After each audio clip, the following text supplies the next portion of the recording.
Deep dark only world Minecraft का एक ऐसा वर्ल्ड जहाँ पे आपको पेड़, विलेज, एनिमल कुछ भी देखने को नहीं मिलने वाला और किसी भी तरह के मॉब इस वर्ल्ड में स्पॉन नहीं होते। लेकिन एक चीज है जो आपको इस वर्ल्ड में भर भर के मिलने वाला है, वो है माइनक्राफ्ट का सबसे पावरफुल बॉस वार्डन। इस वर्ल्ड में 100 डेज सर्वाइव करने के साथ साथ हमारे कुछ गोल्स भी होंगे, जैसे कि पहले तो अपने लिए सेफ अंडरग्राउंड बेस बिल्ड करना और उड़ते हुए काले बंदर के साथ साथ वार्डन का खात्मा करना। तो क्या हम इस वर्ल्ड में वार्डन से बच के 100 डेज सर्वाइव कर पाएंगे, वो भी हार्डकोर में? ये जानने के लिए शुरू से एंड तक पूरा वीडियो आपको देखना पड़ेगा। तो चलिए शुरू करते हैं। पहले दिन स्पॉन होने के साथ साथ ही मेरे आसपास मुझे बहुत ही सारे वार्डन के स्पॉनर दिख रहे थे, लेकिन उनको भावना देके मैं निकल गया इस वर्ल्ड को एक्सप्लोर करने के लिए।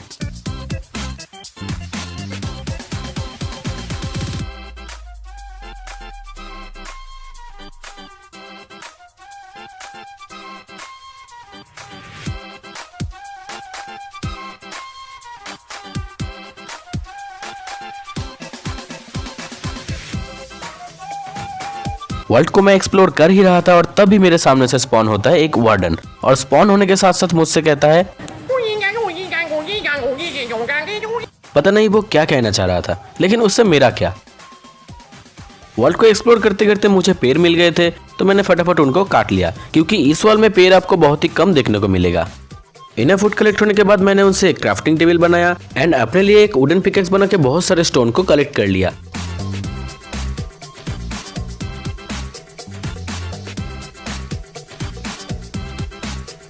इनफ स्टोन कलेक्ट करने के बाद मैंने अपने सारे के सारे टूल्स को स्टोन में अपग्रेड कर लिया। देन मैं चला गया बहुत सारे सीड्स को कलेक्ट करने के लिए, क्योंकि खाने के नाम पे मेरे पास अभी कुछ भी नहीं था, और खाने के बिना 100 दिन तो क्या, इस वर्ल्ड में मैं एक दिन भी जिंदा नहीं रह सकता। इनफ सीड कलेक्ट करने के बाद मैं चला गया बहुत सारे डर्ट को कलेक्ट करने के लिए।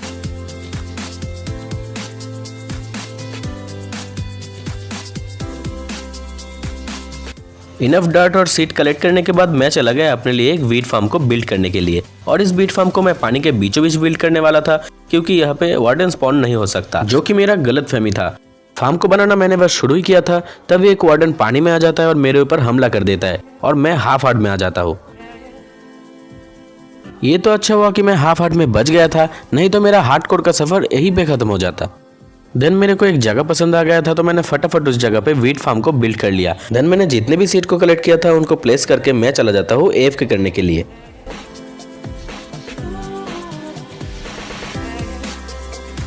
बहुत देर तक एएफके करने के बाद बाहर आके मैंने देखा मेरे सारे वीट ग्रो हो चुके थे, तो मैंने फटाफट उनको तोड़ लिया, और उनको तोड़ के मेरे को जितने भी सीड मिले थे मैंने उनको फिर से प्लेस कर दिया, क्योंकि इतना कम खाने से मेरा कुछ भी नहीं होने वाला। देन इनफ खाना कलेक्ट करने के बाद मैं चला गया बहुत सारे आयरन को माइन करने के लिए।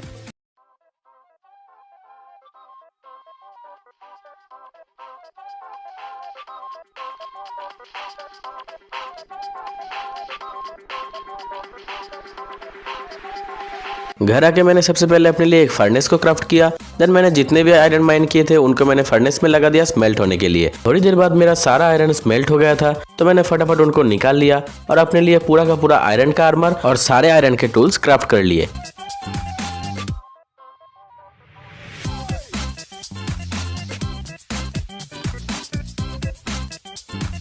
और अपने आप को कवर कर लिया आयरन के आर्मर में। अभी मेरे पास आयरन का आर्मर तो था, लेकिन अभी भी वार्डन मेरे को वन हिट कर सकता था, इसलिए मैं चला जाता हूँ बहुत सारे डायमंड को माइन करने के लिए। मैं डायमंड माइनिंग करने ही वाला था, तभी मुझे पता चलता है कि मेरे पैरों के नीचे एक एंशिएंट सिटी है। इसको नजरअंदाज करते हुए मैंने बहुत सारे डायमंड को माइन कर लिया।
को एक्सप्लोर करने के लिए।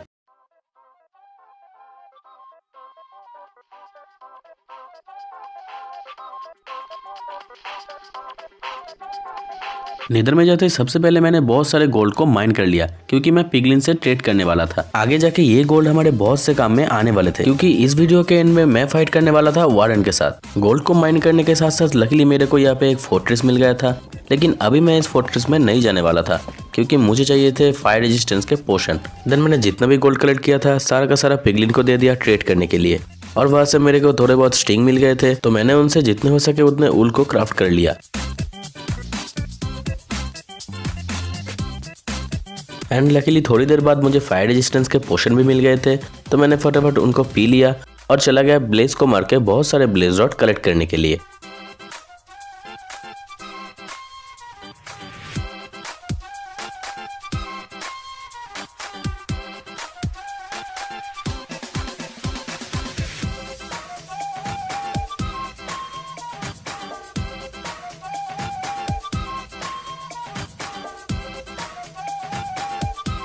एंड पास में ही मेरे को क्रिम्सन बायोम भी दिख गया था, तो मैंने वहां से बहुत सारे एंडरमैन को मार के एंडर पर्ल को कलेक्ट कर लिया।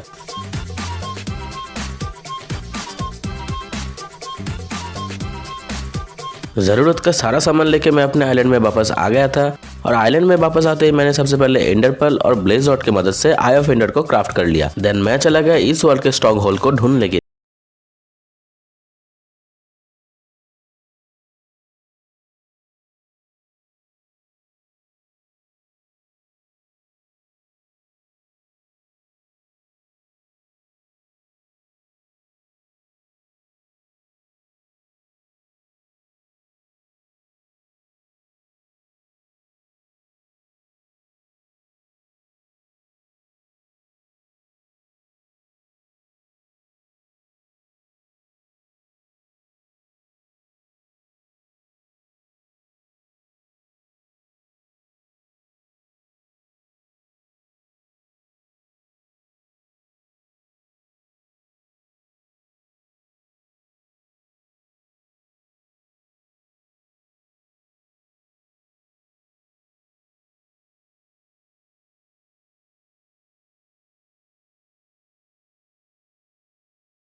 हो गया था।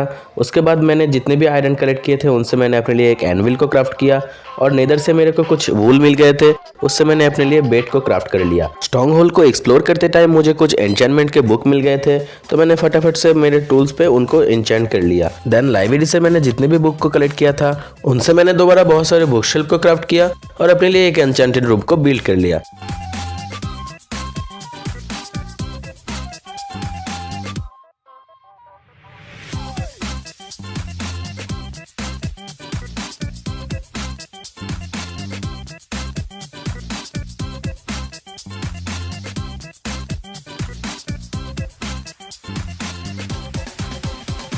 एन्चेंटमेंट रूम को कंप्लीट करके मैं एन्चेंट करने ही जा रहा था, तभी मुझे पता चला कि मेरे पास तो लैपिस लाजुली नहीं है, तो मैं फटाफट चला जाता हूँ बहुत सारे लैपिस लाजुली को कलेक्ट करने के लिए। लैपिस लाजुली के साथ साथ मेरे आर्मर को एन्चेंट करने के लिए मुझे बहुत सारे एक्सपी की जरूरत पड़ने वाली थी। लेकिन आपकी जानकारी के लिए बता दो, इस वर्ल्ड में कोई भी मॉब स्पॉन नहीं होता जिनको मार के मैं एक्सपी कलेक्ट कर सकूं। इसलिए मैं घर आके अपने लिए एक हो को क्राफ्ट कर लेता हूँ, और मुझे स्ट्रॉन्ग होल्ड को लूट के एक एफिशिएंसी 4 का बुक मिल गया था, तो मैंने उसको एन्चेंट कर लिया और बहुत सारे एक्सपी को कलेक्ट करने चला गया।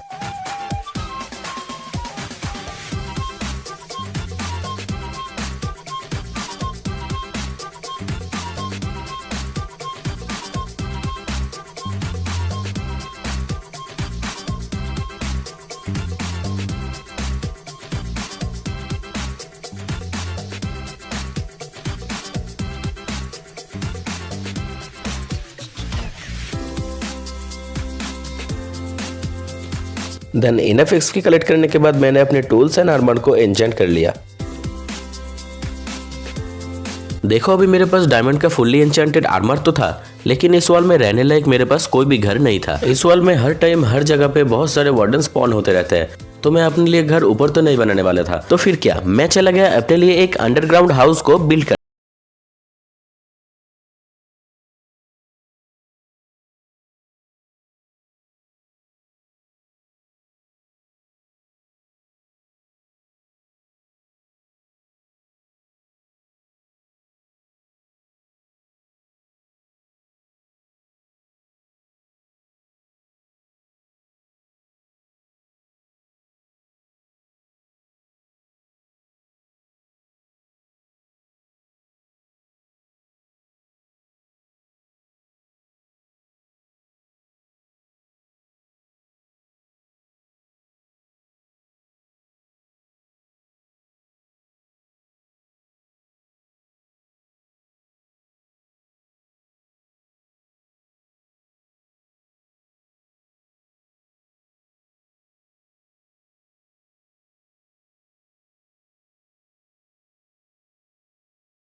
उसके बाद मैंने अपने लिए बेस बना लिया था, जहाँ पे आपको देखने को मिलेगा एक पोर्टल रूम, अपने लिए एक मस्त सा बेडरूम, उसके बाजू में मैंने बना रखा था एक एन्चेंटमेंट एरिया, देन उसके बाजू में अपने आर्मर को रखने के लिए आर्मर स्टैंड, एंड इधर मैंने बहुत सारे चेस्ट लगा रखा था जहाँ पे मैं बहुत सारी चीज़ों को स्टोर कर सकता हूँ।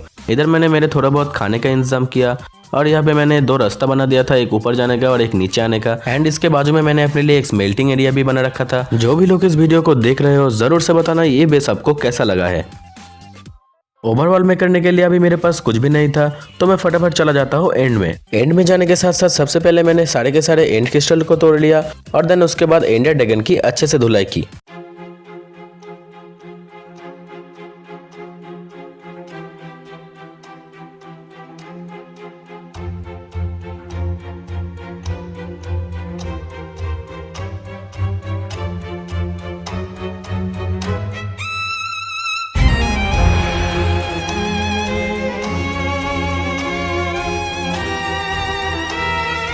एंडर ड्रैगन को मारने के बाद भी मेरे पास एक चैलेंज रह गया था, जो कि था वार्डन को मारना, और वार्डन को मारने के लिए मेरे पास एक मस्त सा प्लान था। तो देखो मैं क्या करता हूँ।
पानी की मदद से मैंने वार्डन को इजीली मार दिया था और इस वार्डन ओनली वर्ल्ड में मेरा 100 डेज आज खत्म हो गया था। अगर आपको ऐसे ही माइनक्राफ्ट के खतरनाक वीडियो और देखने हैं तो मेरे चैनल को जरूर से सब्सक्राइब कर देना। एंड ये वीडियो अगर आपको अच्छा लगा है तो जरूर से एक लाइक कर देना। मैं मिलूंगा आपसे माइनक्राफ्ट की दूसरी किसी 100 डेज वीडियो में।